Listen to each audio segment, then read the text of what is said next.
Welcome to this episode of Great Practice, Great Life, where the whole purpose of this show is to help you find a path to your great practice and great life and really free you up to pursue the practice and life of your dreams.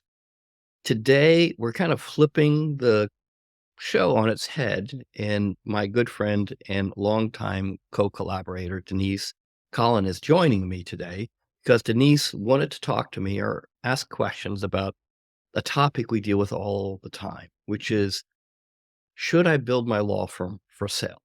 What are the core concepts, core strategies, some of the things to consider? So Denise wants to come on and actually talk to me about that, interview me about it. And we've talked about this for off and on for probably a decade. So Denise, welcome to the podcast, and the podcast is yours. Right. Well, thanks, Steve. I appreciate you letting me do this because it's one of my favorite topics. It's one of my favorite topics because I think it's the most overlooked thing that law firm owners do. They don't even think about a succession plan until it's almost too late. And the beauty of having you here to chat about it is you've done it twice. So you owned and sold two very successful law firms. So I'm pretty sure, that there is nobody better to give advice on this topic. So I want to start out, Steve, as I mentioned, it's probably the most overlooked thing that law firm owners do. They wait until the last second. Why do you think that is? Why do you think they're waiting until they're 2 years, sometimes even just a year away from retiring, to come to you and say, oh my God, I want to sell my practice and I need to do it in the next 12 months. And how do I do that? I do want to eventually sell this practice. I don't think anybody would want to buy it right now. What 3 things could they maybe take a look at in the next 90 days to start that process moving in the right direction? It's a great question.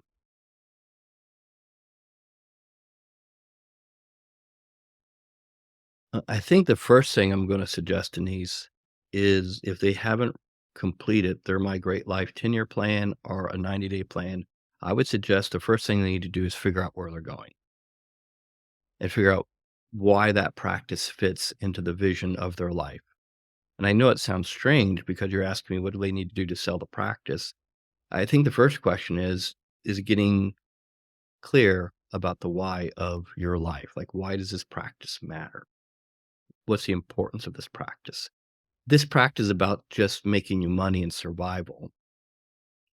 Then you may take a step back and say, okay, my practice and what my lifetime legacy looks like or feels like are not aligned.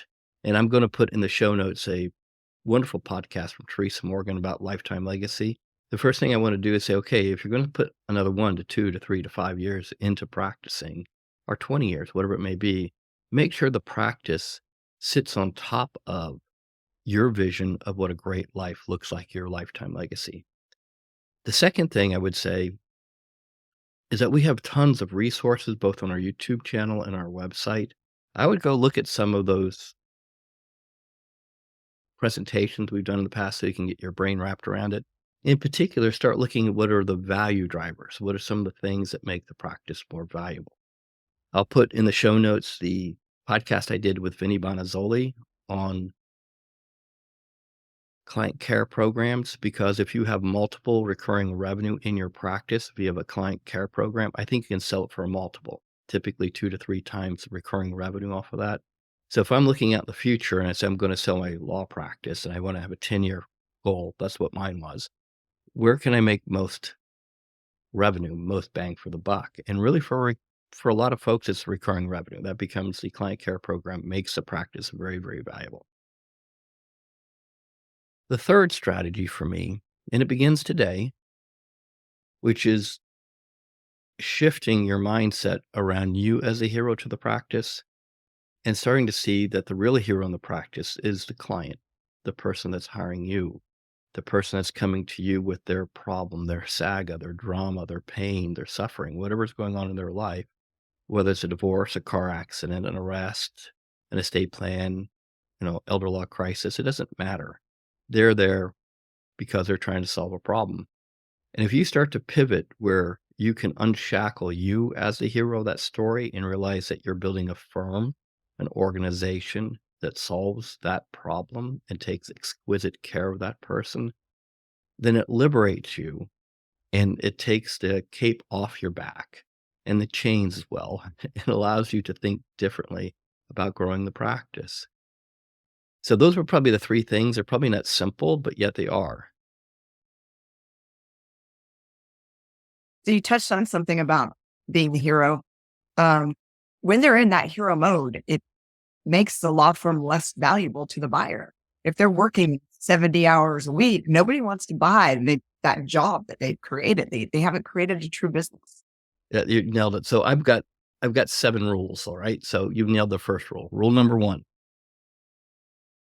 the more important you are to your law firm, the less valuable the law firm will be to a buyer. And so the more the law firm is about you, your emotional validation, your emotional needs, and a lot of lawyers are pretty emotionally needy. They really don't see what they're bringing to the party most of the time as far as an emotional support system they built around themselves. The less valuable it's going to be to a buyer. So you've nailed it. Number 1, if it's very, very much about you, it's never going to be a very sellable practice. You may be able to do the classic when you decide to close it down. Usually what you see is a lawyer in that position selling their firm for 20% of gross fees over a 1 to 2 to 3 year period. So if their clients do additional business with the buyer, then the lawyer picks up 20 to 30% of those fees over time. The They sell the phone number, they sell some files. It's really not a very valuable transaction, but it's more of a fire sale. They're completing it. I think if you're okay, I think the second rule is the more profitable you make your law firm today, the more valuable it will be to a buyer tomorrow. So this is one of the challenges that a lot of lawyers have because they usually go into practicing for autonomy, the control over their time, control over their future. And profitability is a dirty word for a lot of lawyers. And making a lot of money for some lawyers is uncomfortable.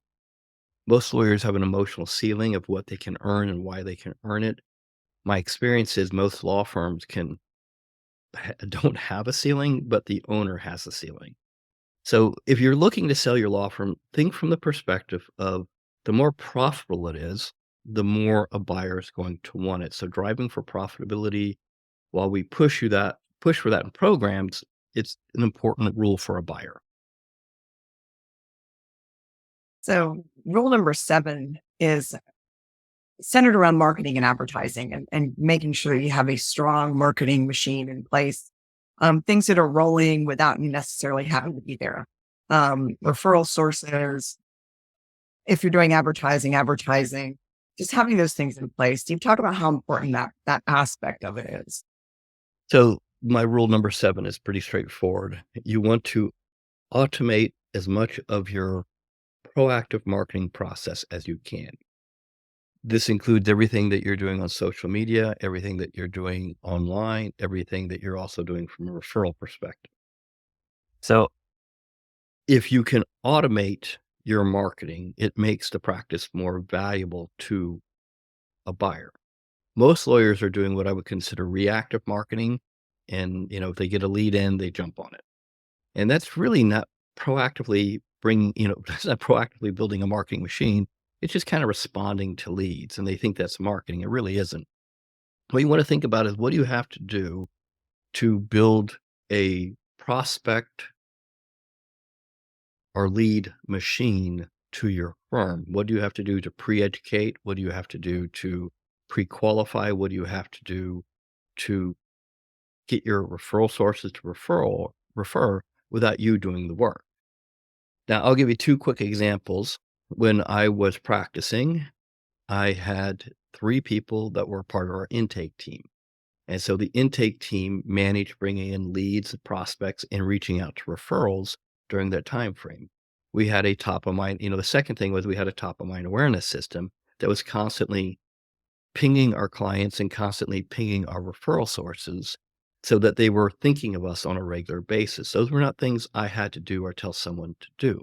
And I'm just using them as simple examples that I could go away and still have marketing occur. And these are just simplistic examples, but I want you to think as you're thinking about, as a listener is thinking, what can I do to automate that process so it's not dependent on me? Anything that you can do to automate and proactively kick up your marketing machine will only make your firm much more valuable to a buyer.